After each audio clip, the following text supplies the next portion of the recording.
Hello guys, welcome to my YouTube channel. আপনাদের সকলকে শুভেচ্ছা অভিনন্দন জানাই। আজ নতুন একটা ভিডিওটি আলোচ্য বিষয় ব্যবসা করতে গিয়ে কীভাবে দেনায় জড়িয়ে পড়ছেন। তো চলুন এই বিষয়টি আমরা কয়েকটি উদাহরণ বর্ণনা করি। অনেক সময় দেখা যায় ব্যবসা করতে গিয়ে চড়া সুদে টাকা গ্রহণ করছেন। ভাবছেন যে সামনে ঈদ উপলক্ষে 2 লক্ষ টাকা সুদে নিয়ে পণ্য ক্রয় করে ঈদে ক্রয় বিক্রয় করে আমি টাকাটা শোধ করে দিব।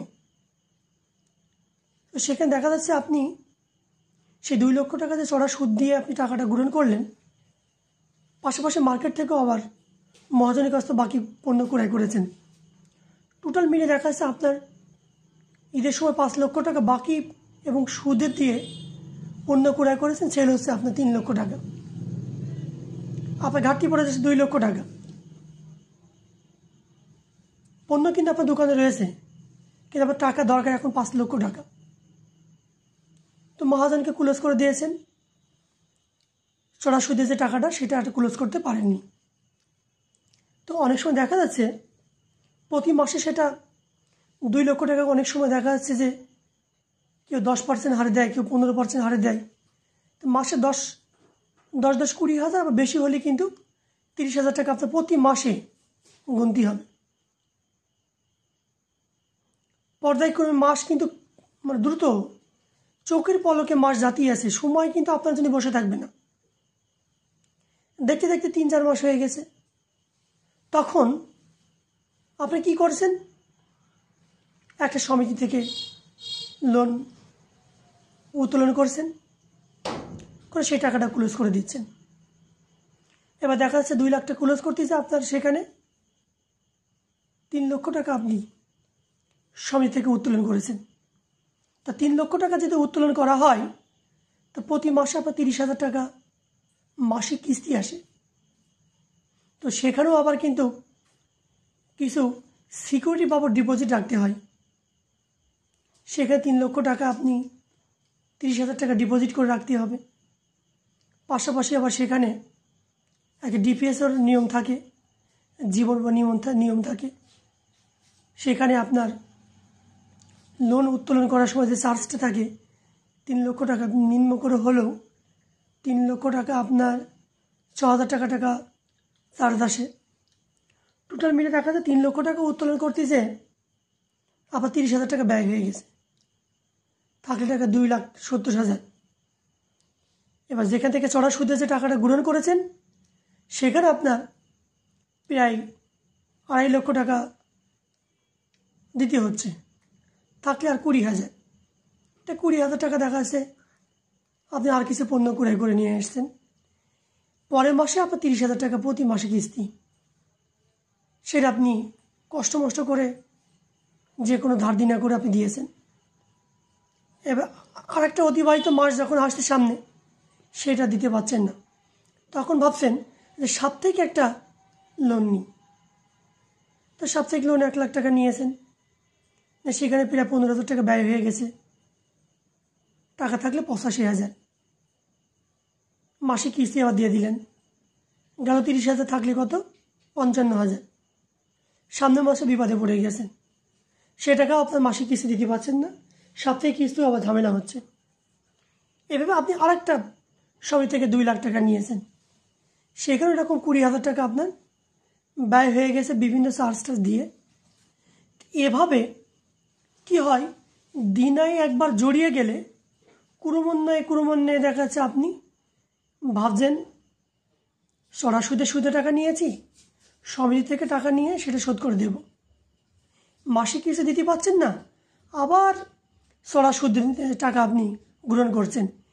এভাবে কিন্তু দিনায় জড়িয়েই যাচ্ছেন। পরবর্তী শেষমেশ ভেবে দেখছেন কোনো কিছু আর হচ্ছে না, নিজের নামে যে জমি জায়গা ছিল সেইগুলো মর্টগেজ করে 30 লাখ টাকা আপনি সিসি লোন নেবেন। তো সে সিসি লোন 30 লাখ টাকা আপনার টার্গেট ছিল, তো সেখানে বিভিন্ন রকম ডকুমেন্টস প্রয়োজন হয়। সেই সমস্ত ডকুমেন্টসগুলো আপনার কালেক্ট করতে গেলে 20,000 টাকা আপনার ব্যয় হবে। এবার 30 লাখ টাকা আপনি যে সিসি লোন করতে চেয়েছিলেন সেখানে জমি জায়গা দেখে ব্যাংক কর্তৃপক্ষ আপনার 10 লক্ষ টাকা একটা লোন দিল। টোটাল মিলে দেখা যাচ্ছে সেখানে আপনার 50,000 টাকা ব্যয় হয়ে গেছে। তো 10 লক্ষ টাকা যখন আপনি লোন গ্রহণ করছেন সেখানে প্রতি মাসে 7,000 টাকা আপনার ইন্টারেস্ট আসবে এবং ব্যাংক কর্তৃপক্ষ 10 লক্ষ টাকা আপনার 30,000 টাকা কেটে আলাদা রেখে দেবে। যদি আপনি কোনো মাসে সিসি লোনের একটা নিয়ম হচ্ছে প্রতি 3 মাস অন্তর অন্তর সেখানে আপনার ইন্টারেস্টটা দিতে হয়। তো ব্যাংক কর্তৃপক্ষ কী করে, সেখানে কিছু টাকা তারা জমা রেখে দেয়, যে কোনো কারণে আপনি মিসিং করেন সেখান থেকে আপনাকে কেটে নেবে। তো দেখা যাচ্ছে আপনার 3 মাস অতিবাহিত হয়ে গেছে, আপনি কোনো রকমভাবে দিয়েছেন, তো ব্যাংক থেকে যে টাকাটা নিয়েছেন তাতেও আপনার কিন্তু জ্বালা মিটেনি। তো এখানে শেষমেশ অনেক ব্যবসায়ীরা আছে এইভাবেই কিন্তু তাদের ঘটে চলেছে। দেনায় একবার জড়িয়ে পড়লে সেটা ক্রমে বাড়তেই থাকে, কিন্তু সেখান থেকে বেরিয়ে আসতে গেলে অনেক নিয়মকানুন আছে। সেইটা আমি পরবর্তী আপনাদেরকে ভিডিওতে দেখাবো যে কোন নিয়মটা বা কীভাবে অবলম্বন করলে সেখান থেকে বেরিয়ে আসা যায়।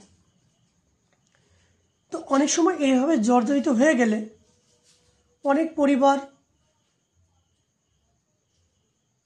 সুইসাইড করে সে সমস্ত পরিবারের সদস্যবৃন্দ অত্যন্ত মর্মাহত হচ্ছে, পাশাপাশি তাদের জীবনও ছিন্ন বিচ্ছিন্ন হয়ে যাচ্ছে, এমনকি প্রতিটি মানুষের জীবনে এভাবে বিপন্ন হয়ে যাচ্ছে। তো আমার একটাই মূল উদ্দেশ্য, যারা আপনার ব্যবসা করছেন তারা প্রতিটি পদক্ষেপ প্রতিটি মুহূর্ত ভেবে চিন্তে কাজ করুন। কথা আছে, ভাবিয়া করিও কাজ, করিয়া ভাবিও না। একটি কাজ করার আগে আপনি 10 বার করে ভাবুন, তারপরে কাজটা করুন, তাহলে আপনাদের জীবনটাও সুন্দর স্বাচ্ছন্দ্য থাকবে। পরিবার পরিজন নিয়ে সবাই আনন্দে জীবনযাপন করতে পারবেন। ব্যবসা করতে গেলে বেশি লোভ লালসার দরকার নেই, অল্প লোভ লালসা থাকাটাই বেশি ভালো। বেশি লোভে তাতে নষ্ট। আমার সকল বন্ধুদের সুস্থতা কামনা করে আজ এখানেই সমাপ্ত করছি। নমস্কার।